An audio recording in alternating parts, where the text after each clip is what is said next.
Entonces, vamos a la palabra del Señor, capítulo 17, del 1 al 8 del libro de los Hechos, llamado Libro de los Hechos.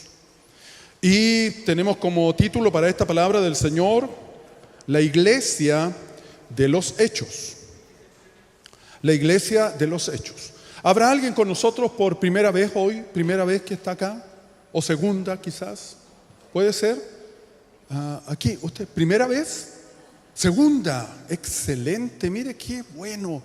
Primera vez, mire ahí, primera vez, wow, Dios los bendiga. ¿Alguien más? Acá dice, la están apuntando a usted, ¿ve? Porque primera vez, segunda también, mire qué bueno, excelente. Mire qué bueno. Y acá varios la están apuntando, dice. Primera o segunda vez. Segunda, excelente. Oiga, demos un aplauso bien lindo al Señor por ellos. Muy bienvenidos, bienvenidas. Qué bueno que están con nosotros hoy día. De veras que nos alegra una enormidad, ¿ya? Como andamos, bueno, todos ustedes están con mascarilla, no se nota, pero hay una felicidad enorme en nuestro corazón porque están aquí hoy, porque están aquí con nosotros. Bendito sea Dios. Bueno, quiero darle una orientación primero antes de leer la Escritura. Primero, los títulos de los libros no son inspiración del Espíritu. Es decir, el título, si usted mira, antes del primer capítulo, ¿puede hacer este ejercicio? Buscar en el libro de Hechos, el primer capítulo, y dice, Hechos de los Apóstoles. ¿Eso dice su Biblia? ¿Sí? Hágame así, puede ser, o no, cualquiera de las dos cosas. Ya, Hechos de los Apóstoles. Eso significa que ese título no lo dio el Espíritu Santo, el que inspira la Escritura. Tampoco dio los títulos, por ejemplo, en el capítulo 17 dice en Tesalónica o el alboroto en Tesalónica. Eso tampoco lo inspiró el Espíritu. Eso se agregó después. Ahora, no hay nada malo, no hay pecado en eso, porfa, nada, sino que alguien pensó y dijo, va a ser difícil leer la Biblia si no ponemos algunos títulos o algunos capítulos o números. Porque si yo les digo en esta noche, imaginemos que no hay títulos de ninguna especie. Yo le digo, hermano, vamos a leer donde dice en su Biblia, atravesando Anfípolis y Apolonia. Busque. Pero busque, pues, hermano. Ya usted me diría, no hay por dónde, no hay cómo, no sabría, no hay manera. Entonces, inteligente alguien dijo, no, este asunto hay que arreglarlo, y entonces se colocaron títulos. A veces los títulos nos ayudan para encontrar, por ejemplo, un libro. Yo le digo, busquen el libro de los Hechos. Y usted empieza a buscar por ella, por Deuteronomio, y usted después sabe que no, que está en el Nuevo Testamento. Perfecto, ya sabemos que es el libro de los Hechos. Pero cuando el libro dice Hechos de los Apóstoles, yo creo que nos genera un problema. Con todo el respeto de la persona o las personas que pusieron los títulos, ¿cuál es el problema que creo que nos genera? Que lamentablemente, cuando el libro dice Hechos de los Apóstoles, todos nosotros decimos, yo no soy apóstol. ¿Hay alguien aquí, hay algún apóstol en esta noche? ¿No? ¿No hay? ¿Están llamando a un apóstol, parece el Rubén? No, no, yo pensé que estaba llamando a alguien. No hay apóstoles. Entonces podríamos decir, esto no tiene que ver con nosotros, porque no somos apóstoles. No es una palabra que tenga que ver con nosotros, porque el libro dice Hechos de los Apóstoles. Pero yo quiero decirle en esta noche que la verdad es que no son los Hechos de los Apóstoles, puntualmente y exclusivamente. Son los hechos del Espíritu Santo. Ojo. No se trata entonces puntualmente de lo que hicieron los apóstoles. Se trata de la manifestación del Espíritu, de lo que logró hacer el Espíritu Santo a través de los apóstoles, a través de los evangelistas, a través de los maestros, de los pastores, de los líderes, tanto de una mujer que la mayoría no conocía, de otra mujer que estaba por allá lavando ropa o haciendo oraciones cerca de un río, de otra mujer y de un matrimonio que por ahí creyó en el Señor, y así sucesivamente. Son los hechos del Espíritu. Y entonces yo quise titular esta enseñanza en esta noche, la iglesia de los hechos, porque esto tiene que ver con la iglesia. Lo que aparece en el libro de Hechos, todo el libro de Hechos, no tiene que ver puntualmente con alguien súper espiritual, con alguien con un llamado extraordinario, sino con hombres y mujeres que le creyeron al Señor, con una iglesia que confió en Dios, una iglesia que se puso en el lugar correcto y le permitió al Señor hacer la obra. Esta iglesia se llama Iglesia de los Hechos. Dicho lo anterior, me gusta eso. Vamos a leer el texto, dice: atravesando Anfípolis y Apolonia, Pablo y Silas llegaron a Tesalónica, donde había una sinagoga de los judíos. Como era su costumbre, Pablo entró en la sinagoga y 3 sábados seguidos discutió con ellos, basándose en las Escrituras. Les explicaba y demostraba que era necesario que el Mesías padeciera y resucitara. Les decía: este Jesús que les anuncio es el Mesías. Algunos de los judíos se convencieron y se unieron a Pablo y a Silas, como también lo hicieron un buen número de mujeres prominentes y muchos griegos que adoraban a Dios. Pero los judíos, llenos de envidia, reclutaron a unos maleantes callejeros con los que armaron una turba y empezaron a alborotar la ciudad. Asaltaron la casa de Jasón en busca de Pablo y Silas con el fin de procesarlos públicamente. Pero como no los encontraron, arrastraron a Jasón y algunos otros hermanos ante las autoridades de la ciudad. Autoridades romanas, gritando: estos que han trastornado el mundo entero. ¿Exageración? Estos que han trastornado el mundo entero han venido también acá. Y Jasón lo acusaron. Y Jasón los ha recibido en su casa. Todos ellos actúan en contra, en contra de los decretos del emperador, afirmando que hay otro rey, uno que se llama Jesús. Al oír esto, la multitud y las autoridades de la ciudad se alborotaron. Entonces éstas exigieron fianza a Jasón y a los demás para dejarlos en libertad. Palabra del Señor. Yo no sé si usted cree en el factor suerte. Yo no sé si usted cree en la mera casualidad para pensar en situaciones o cosas, pero quiero comentarle un par de cosas. El sábado yo les comenté acerca de nuestra experiencia cuando empezamos a predicar la palabra del Señor en el Paseo Ahumada hace una montonera de años atrás. Estamos hablando de la década de los 80, cuando estaban apareciendo los prisioneros paralelamente. Y comenzamos a hacer ese trabajo. Yo les comenté acerca de eso. Y cuando ya estábamos en casa, creo que ya nos habíamos acostado incluso con mi esposa, recibió una llamada de una hermana y conversan un poquito, y la hermana le comenta que su mamá, que estuvo acá en la reunión, quedó con una duda respecto de lo que yo había predicado. Entendimos, y eso a mí me preocupó y nos pareció pertinente saber de qué se trata. Cuando usted tenga dudas, pregunte, pero pregunte al indicado. Si yo predico, pregúnteme a mí. Si yo no predico, no me pregunte a mí, porque yo no puedo responder por el que predicó. No le pregunte al hermano de al lado, pregúntele al que predicó o al que enseñó. Esa persona tiene que resolver la duda. Entonces nos comunicamos con su mamá y ella dice: el pastor que predicó, el pastor Sergio, ¿habrá conocido al pastor Kyle Davis? Yo le digo, por supuesto.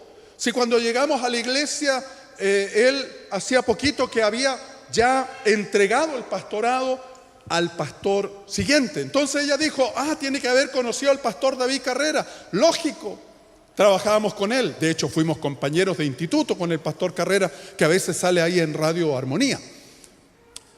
Estaba el pastor Alejandro, por supuesto, le decimos. Y el pastor Eduardo Herrera, lógico. Dijo, pero si yo era de la iglesia, de esa iglesia de la que yo hablé el sábado. Ella era de ahí y era jovencita ahí. Sí, ¿verdad? Como nosotros.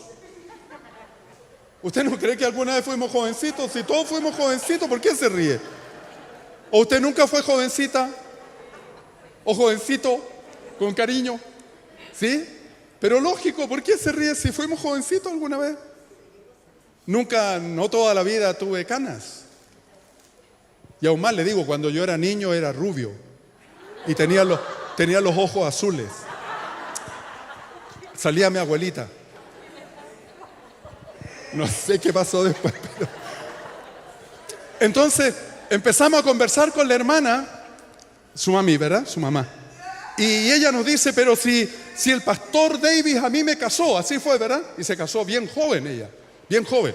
Y luego nos dice que su papá, que sería tu abuelito, hermana mía, era el encargado de la librería de la iglesia. Y por supuesto, si yo me acuerdo de él, le digo, y toda una historia, hermano. Y fue tan interesante que la hermana, su mami, nos mandó rapidito unas fotos, blanco y negro, lógico. Y ahí aparece el pastor. No, espectacular. Yo dije, no, esto es muy interesante, muy interesante. A veces su mamá nos dijo no puede venir porque el frío le hace mal, como a nuestra hermana Silvia en ocasión y quizás a alguno. Pero fue muy interesante conversar. Bueno, el domingo en la mañana estábamos invitados para ir a una iglesia a predicar la palabra del Señor. Y haciendo memoria con mi esposa, el pastor de la iglesia donde fuimos también era de la iglesia que yo mencioné el sábado. Era joven y él dirigía el coro de la iglesia en esos años. Y llegamos a su congregación y luego cuando nos invitan a almorzar muy gentilmente, ahí hicimos un poco de memoria. Pero cuando estamos en esa congregación y terminó el servicio, despidiéndonos de algunos hermanos que se acercaron, viene alguien y viene con un bastón y me habla y me dice: ¿usted se acuerda de mí? Y sinceramente yo le dije que no me acordaba. Al verlo no me acordé. Y esta persona me dice: yo soy Álvaro. Y yo le digo: Álvaro, hermano mío, hace tantos años que no te veo. Álvaro fue uno de esos primeros jóvenes que fueron ganados para el Señor en la calle y que llegaron a la iglesia, lo que yo les comenté el sábado. Álvaro era el más travieso que había. Casi todo lo convertía en un chiste, en una broma. Mi esposa y Pilar asienten porque se acuerdan. Era difícil tener una conversación seria con él. A veces había que casi retarlo o llamarle la atención más bien. Así era Álvaro, joven, venía del mundo, como decimos, de donde también vinimos nosotros. Pero él, en medio de todo, empezó a amar al Señor. Tenía una mamá súper estricta. Yo conocí a su mamá, yo estuve en su casa. Y Álvaro empieza a hacer memoria el domingo en la mañana y me dice: pastor, ¿usted se acuerda del retiro que tuvimos? Yo les comenté de ese retiro a ustedes. Cuando los jóvenes fueron llenos del Señor, llenos de su espíritu, de su presencia, quedaban ahí tirados. Y llegamos en los buses y había que cargarlos y dejarlos en el altar como ebrios, como borrachos. Y la iglesia reacciona y no los quiere, no los acepta, cuando el Señor ya los aceptó hace rato. Error, un grave error de la iglesia. Y Álvaro me dice: pastor, ¿usted se acuerda? En ese retiro el Señor nos tocó. Lógico, le digo, si yo ayer les mencioné eso a los hermanos. Y Álvaro me dice: pastor, ¿usted se acuerda? En ese retiro el Señor llamó a 13 personas. 13 personas. Yo no me acordaba exactamente que eran 13, pero él me dice: 13 personas, Señor. Pastor, el Señor empezó a llamarlas. Venga usted, con nombre. Venga, el Señor lo llama, el Señor lo llama. ¿Ha visto algo así usted alguna vez? ¿Ha tenido participación en un evento de esa magnitud, de esa naturaleza? Y él dice: el Señor llamó, pastor, y Álvaro Mejías era el último en ser llamado. Y él me dice: pastor, yo no quería pasar. No quería pasar, pero obedeciendo al Señor. Y yo me acuerdo ese momento con lágrimas. Álvaro, cuando lloraba, se le ponían los ojos rojos y la cara roja, porque él es bien blanco. Y él pasa adelante, era el número 13, llamado por el Señor. ¿Alguien aquí en esta noche creería que un joven que parece que todo lo que está haciendo en el servicio es perder el tiempo, que cuando se habla con él pareciera a los ojos humanos, a mi criterio, al mío, que todo lo que está haciendo es tomar en chacota las cosas del Señor? Alguien pensaría que un joven que acaba de recibir al Señor nada más un poquito de tiempo ahí en la calle puede ser llamado por Dios. Lo más probable es que la iglesia seria, respetuosa, responsable, medida y todo lo demás que usted quiera ponerle, diría que eso es imposible. Usted diría que las cosas del Señor son serias, diría usted, o yo. Pero ¿qué sabemos de cómo el Señor opera? ¿Qué sabemos de cómo el Señor se mueve? ¿Cuánto sabemos de cómo el Espíritu de Dios actúa? ¿Cuánto sabemos? Dígame. Es probable que aquí haya hermanos, y yo sé y respeto eso, que conocen mucho la Escritura, pero como dice un predicador que he estado escuchando un par de días, puede que uno sepa mucho de la Biblia, pero si no conoce cómo se mueve el Dios de la Biblia, no nos sirve mucho. Y Álvaro me decía el domingo: yo obedecí, pastor, y yo pasé no queriendo pasar. Yo estuve ahí parado, y me mencionó algunos nombres de otros que estuvieron, y varios de ellos están en el pastorado hasta el día de hoy. Y entre ellos había jóvenes que probablemente ni usted ni yo daríamos un peso por ellos, porque hemos cambiado los criterios, porque somos nosotros los que decimos cómo las cosas de Dios tienen que pasar. Y cuando nosotros determinamos eso, le impedimos al Señor actuar. Y Álvaro pasó aquel día, y él nos cuenta, a mi esposa y a mí, con lágrimas, nos dice: yo le creí al Señor, le hice caso, y fui, pastores, 12 años misionero. Sirvió al Señor en las misiones. No recuerdo dónde fue que nos dijo, allá, acá, y luego me fui a otro lugar y luego a otro, y en ese intertanto él se casa, tuvo hijos, luego su esposa murió, y finalmente él ha dejado el ministerio porque lamentablemente está con una diabetes muy avanzada, y eso le ha causado problemas en una de sus piernas. Y nosotros estábamos escuchándolo ahí. Ese es el Dios que aparece acá en la Biblia. De ese Dios queremos hablar, y de ese Dios estamos hablando. No de estructuras rígidas, no de formas, no de criterios que la iglesia adopta, sino de cómo el Señor se mueve en su iglesia y con su iglesia para impactar al mundo que está allá afuera, queridos hermanos y hermanas. Les comento rápidamente lo que hacía la iglesia de los Hechos. Lo que hacía la iglesia de los Hechos. La iglesia que usted ve acá en este libro maravilloso no era una entidad, primeramente no era una entidad de ayuda social. La iglesia de los Hechos tenía claro que no estaba establecida por el Señor en el mundo para hacer obra social de cualquier tipo, de cualquier naturaleza. No era la labor prioritaria o primordial. La iglesia de los Hechos estaba consciente Óigame muy bien, que la necesidad que tienen las personas en lo exterior no se comparará jamás a la necesidad interior, a lo de adentro. Está bien que yo lleve un abrigo, cosa que hemos hecho. Está bien que yo lleve alimentos, cosa que hemos hecho. Está bien que agarre un martillo el fin de semana y vaya a colocar tablas y palos para levantar una mediagua, cosa que en algún momento hemos hecho. Pero esa no es la tarea primordial de la iglesia. Jesucristo no murió en la cruz del Calvario simplemente para que yo ande bien vestido. El Señor dio la vida por nuestra salvación. El Señor sabe que el problema serio del ser humano y que no hay modo que pueda ser resuelto en este mundo, en esta vida, es el pecado, es la esclavitud, es la muerte espiritual.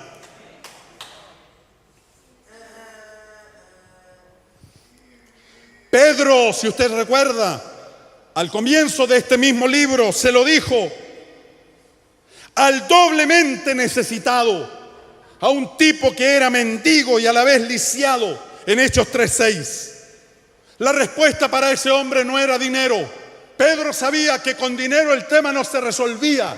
Y entonces le dice, no tengo ni plata ni oro, lo que a veces nosotros también decimos.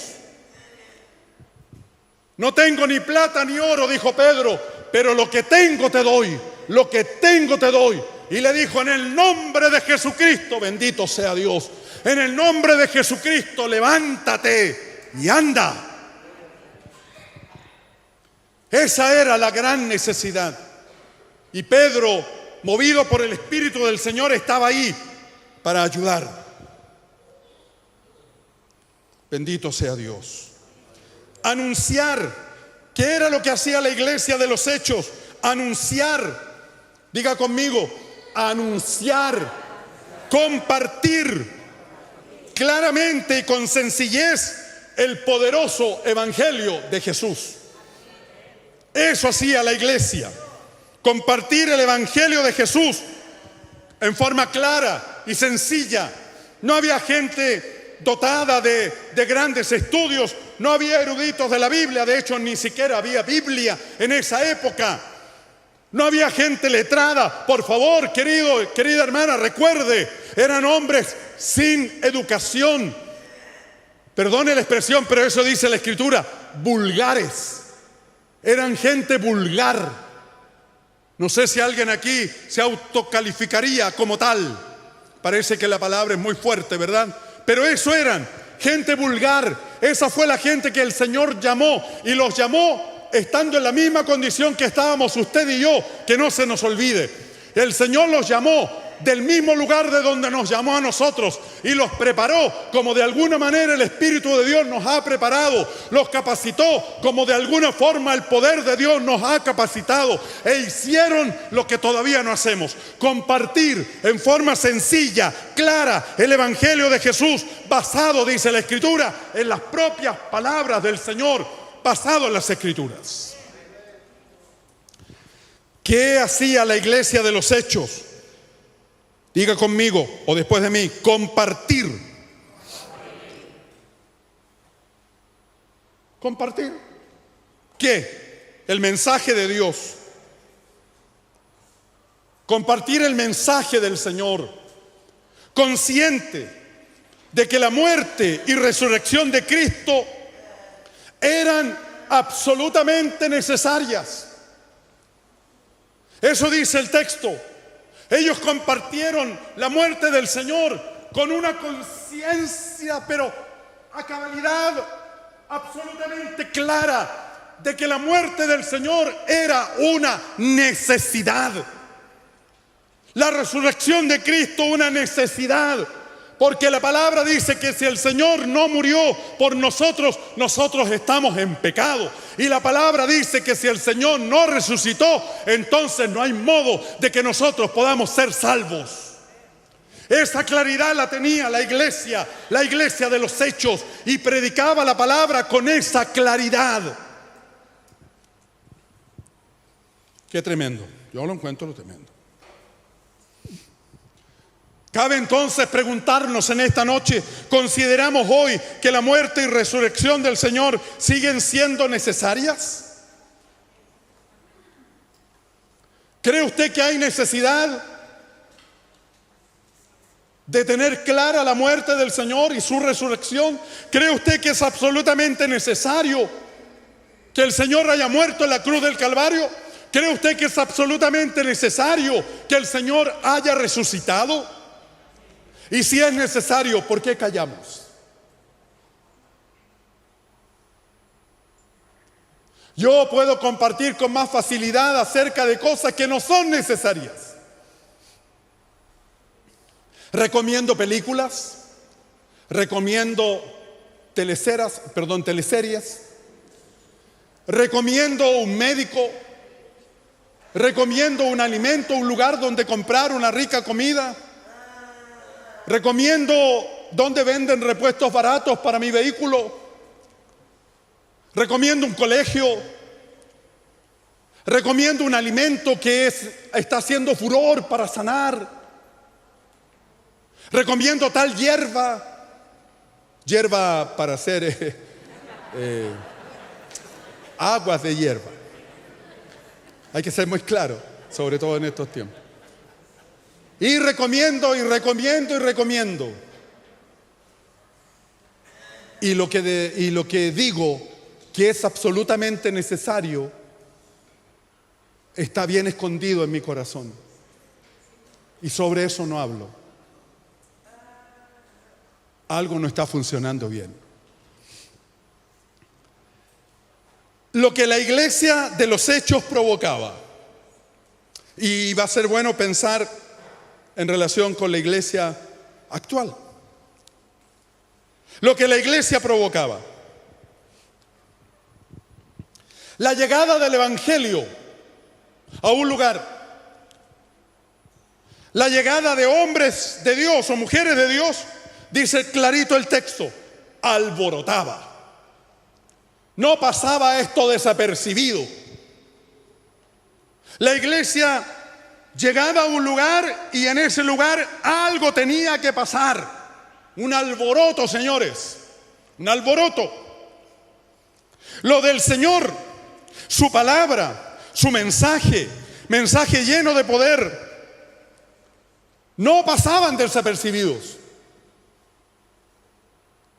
Cuando la iglesia estaba presente, hubo hombres de Dios de la iglesia, mujeres de Dios, eso se hacía notar, era evidente. Algo sucedía en la ciudad. En Filipos, por ejemplo, que es el capítulo anterior, 16. En Filipos dice, por la liberación de la esclava con espíritu de adivinación, la ciudad se alborotó.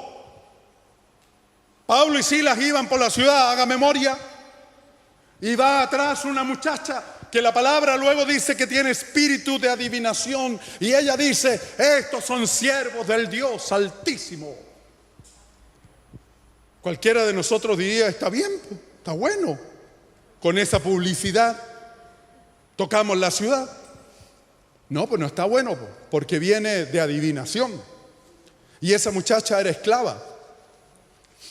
Los amos aprovechaban la adivinación de ella para ganancia, para tener dinero. Y Pablo la reprende y todo, y la muchacha es liberada y se acabó el negocio. Y evidentemente los amos de esta muchacha comienzan a alborotar la ciudad. Y usted sabe lo que sigue a continuación. No pasó eso desapercibido.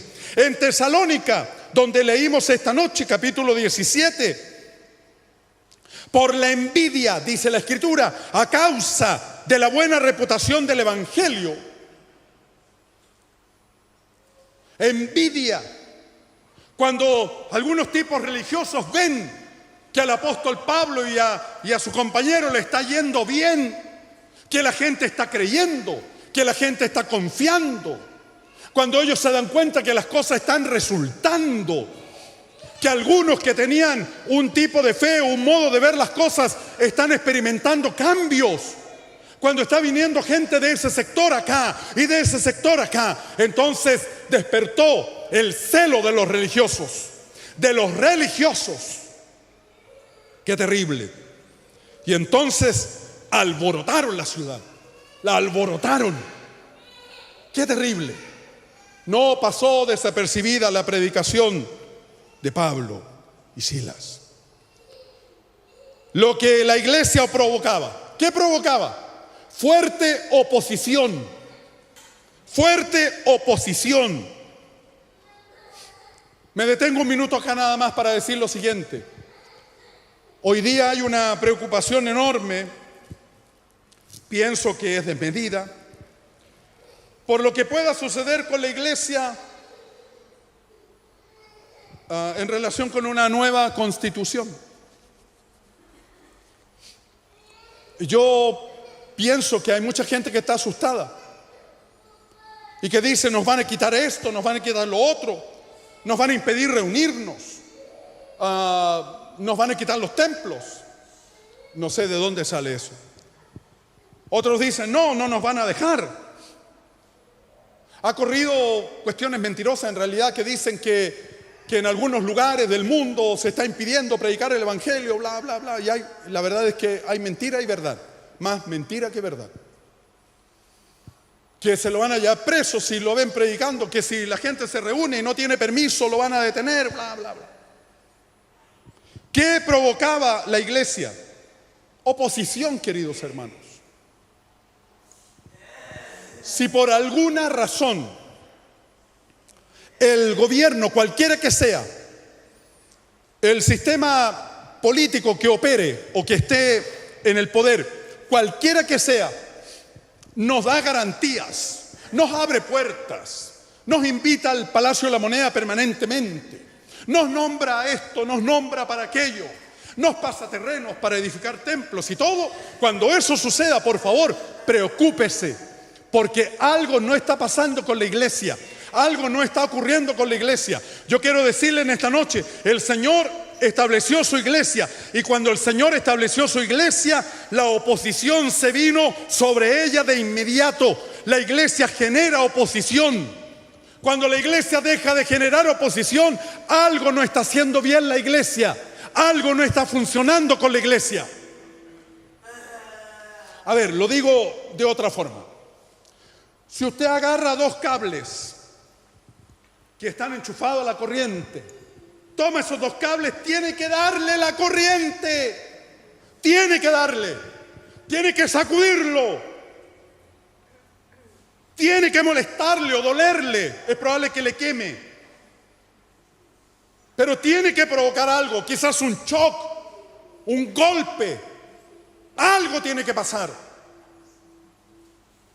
Si usted toma esos dos cables y no le pasa nada, entonces no hay corriente, querido. No está enchufado, no sirve. El cable está malo, el enchufe no es, la corriente está cortada, lo que usted quiera, pero hay algo que no está funcionando. Cuando todo el mundo quiere a la iglesia, preocúpese. Cuando todos hablan bien de la iglesia, preocúpese, porque la iglesia entonces no está haciendo su papel. Porque cuando el Señor establece la iglesia de los hechos, la oposición viene y viene y viene. La iglesia siente la presión, la iglesia siente los poderes de las tinieblas rodeándola y queriendo destruirla, pero es aquí donde el poder de Dios opera y el Señor hace que su iglesia marche en victoria, y se mueva en victoria, y sigue en victoria, y vaya en victoria, y la iglesia del Señor está vigente hasta el día de hoy. Por eso estamos aquí. Vamos con fuerza, dele aplauso al Señor y diga amén, diga aleluya, diga usted lo que quiera decir en la presencia de Dios. Por eso estamos aquí hoy día.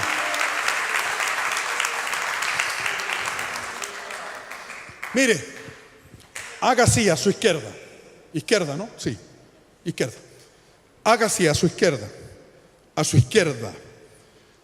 Por ese costado. Puede ser a la derecha, pero para tener sentido. Por favor, no quiero que malinterprete. ¿Ok? Bueno, algunos háganlo a este lado también. Hay que tener, ay Dios mío, mucho cuidado. Ya. Vamos a decir a este lado entonces, a este lado nomás. A este lado, haga así, a este lado, o por este costado, mejor. A este costado, diga, a este costado. Estaba el poderoso imperio romano. A este costado, hermano, aquí. El poderoso imperio romano, con toda su maquinaria de guerra, con toda la capacidad militar que ellos tenían, con su terrible represión. Ellos estaban aquí para afectar la iglesia. ¿O usted cree que era para abrirle camino? A este otro costado, haga aquí, este costado, a este costado estaba el cautivante intelectualismo griego. Aquí estaba lo que nosotros decimos que tienen los jóvenes que están en la universidad, que no creen en Dios. Lo que decimos, esto es lo que tiene la gente hoy día y por eso no quiere creer. ¡Wow! Y todo lo demás. Eso ya estaba presente, hermano, cuando el Señor estableció la iglesia. Aquí está el cautivante intelectualismo griego, oprimiendo a la iglesia, afectándola. Y ahora diga, delante o enfrente estaba la religión judía, el judaísmo, los religiosos de la época y su monopolio de las cosas de Dios. Ellos creían que ellos tenían la razón y la verdad y la fuerza y la revelación y todo. Y el que no se comportara como ellos no era. Ojo con eso. De modo que la iglesia se movía en esta dirección y había oposición aquí. Se movía en esta dirección y había oposición acá. Iba hacia adelante y había un frente terrible delante de ellos. Nunca avanzó. La iglesia nunca logró nada. Los hermanos dijeron, mejor encerrémonos y adoremos nosotros, hermano, al Señor, por último, que ninguno de los que ya estamos se pierda. La iglesia le dio, y le dio, y le dio, y marchó, y avanzó, y se extendió en esta dirección, y en esta otra, y caminó hacia adelante, y la iglesia logró alcanzar reinos, lugares, provincias, estados. Gran parte del mundo conocido fue tocado por la iglesia del Señor. Bendito sea su nombre.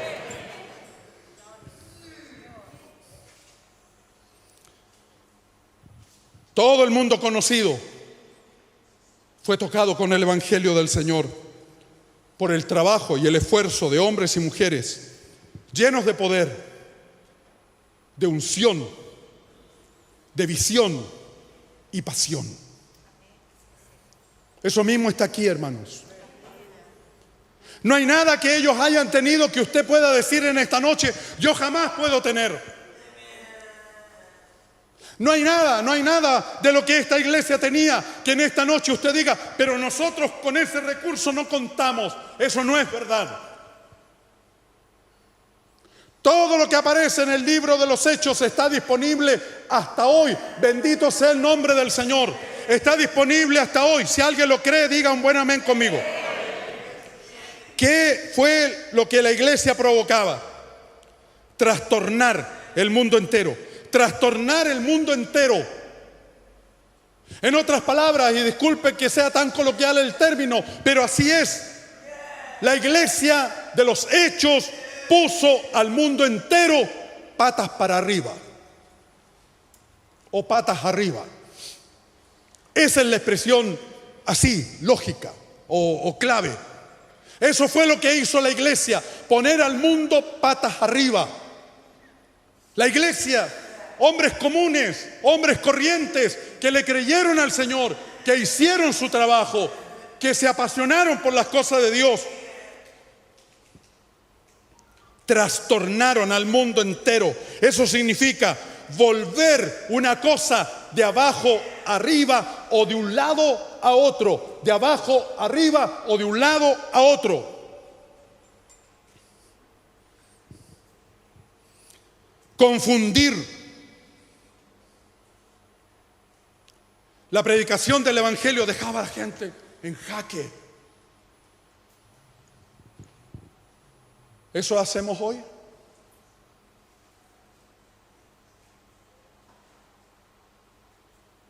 ¿Qué hemos trastornado? que hemos logrado dar vueltas.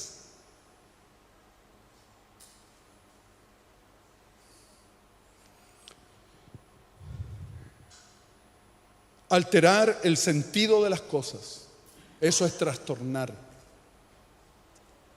¿Qué hemos alterado?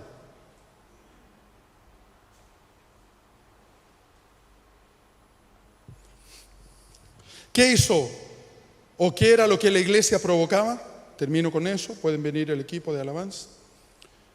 Que muchos en todo lugar cambiaran radicalmente y notoriamente el curso de sus vidas. La iglesia hizo que miles y miles de personas cambiaran el curso de sus vidas para siempre, el sentido de sus vidas para siempre. Bendito sea Dios. Pregunto entonces, querida iglesia, en esta noche, los hermanos que puedan estar viéndonos, pregunto, ¿hace cuánto que no vemos una vida cambiada? ¿Una familia transformada por el poder del Evangelio de Jesucristo? ¿Hace cuánto?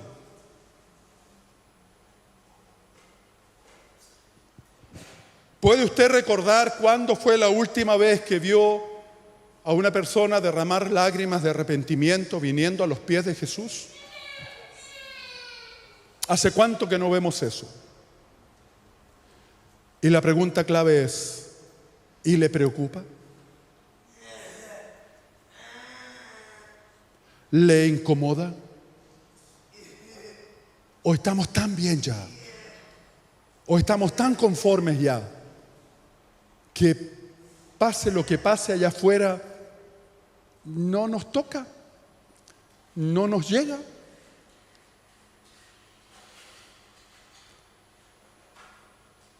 De hecho, algo no está bien.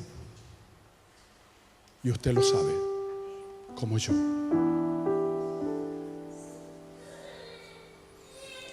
Quiero invitarle a que pensemos sobre esta palabra de Dios.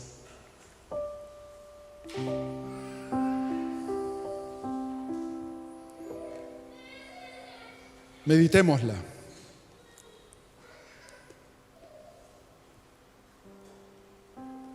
Consideremos lo que el Señor nos habla. Pongamos atención.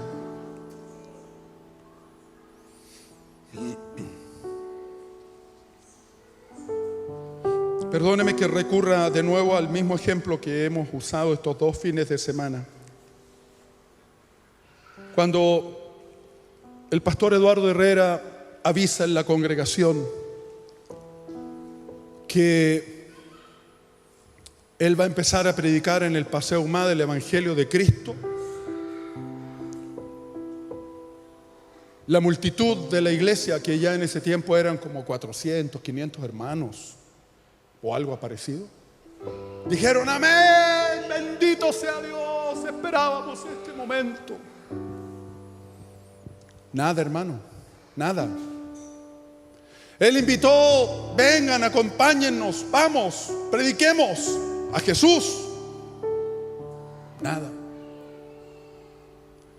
Llegamos al Paseo Humada a predicar. Esa invitación fue el domingo, y creo que el primer día que predicamos fue el lunes.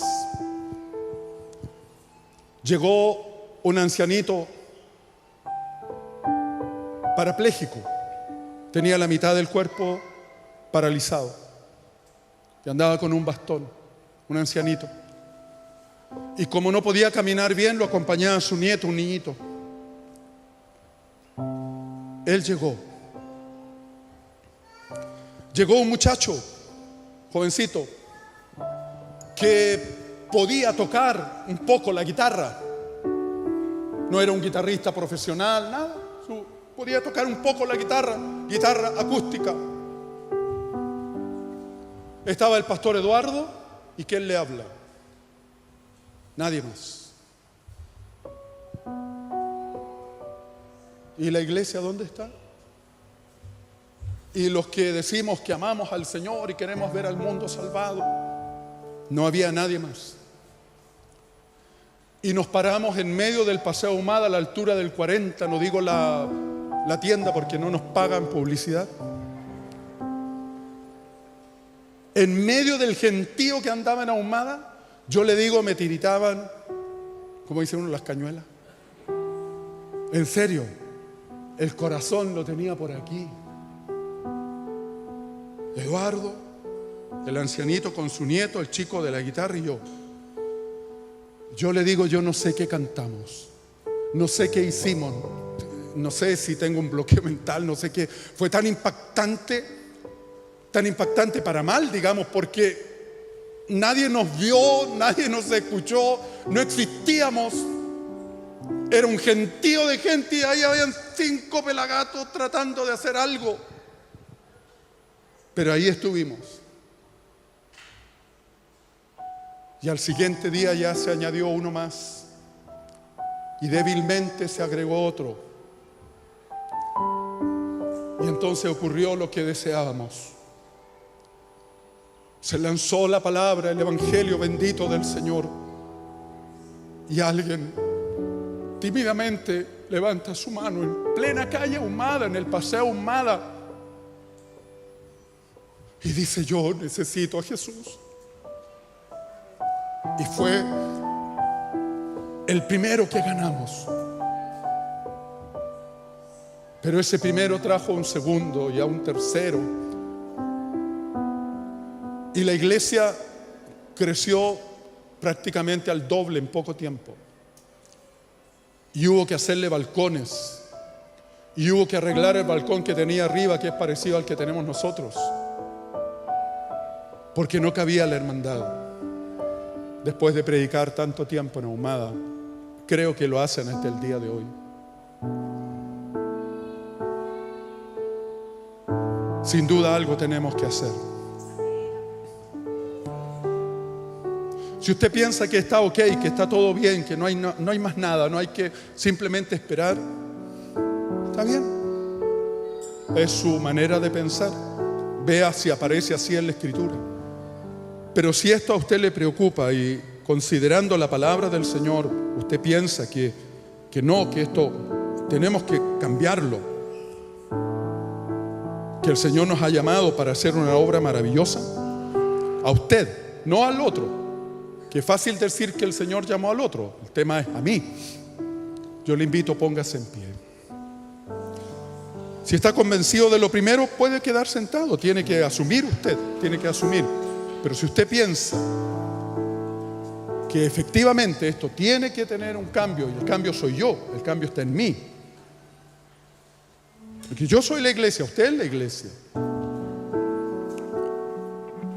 pidámosle al Señor que nos ayude. Padre Santo, ten misericordia de tu iglesia, porque sin duda, Señor, el tema es tu iglesia. El mundo está como está, dicen los profetas, los hombres de Dios. El mundo está como está porque la iglesia está en silencio, porque la iglesia se aquietó, se tranquilizó, porque la iglesia se acomodó, se encerró. Pero aquí estamos, Señor, deseando con todo nuestro corazón que eso pueda ser revertido. Tomamos conciencia de ello en esta noche. Te pido en el nombre de Jesús, junto a toda la iglesia aquí reunida, que nos ayudes para hacer que las cosas cambien, Señor, y acercarnos a esta iglesia gloriosa que aparece en las Escrituras, a esta iglesia victoriosa, a esta iglesia que se abre camino, a esta iglesia que logra objetivos, a esta iglesia que crece, que se desarrolla, que avanza. En el nombre de Jesús suplicamos que nos puedas ayudar, Señor. Ayúdanos. Hay gente a nuestro alrededor que perfectamente puede oír el evangelio de Jesús. Ayúdanos para que seamos nosotros los anunciadores de tu palabra y veamos resultados maravillosos en este tiempo, Señor. No importa cuánta oposición haya, ya lo hemos aprendido. Tu iglesia se movió en medio de la oposición. Pareciera que mejor se mueve tu iglesia cuando hay oposición. Señor, danos victoria. Vamos, iglesia, ore conmigo, dígale: Señor, danos victoria. Puede levantar su voz conmigo y decir: Señor, danos victoria. Vamos, dígale: Señor, danos victoria. Danos victoria, Señor. Dígale otra vez: Señor, danos victoria.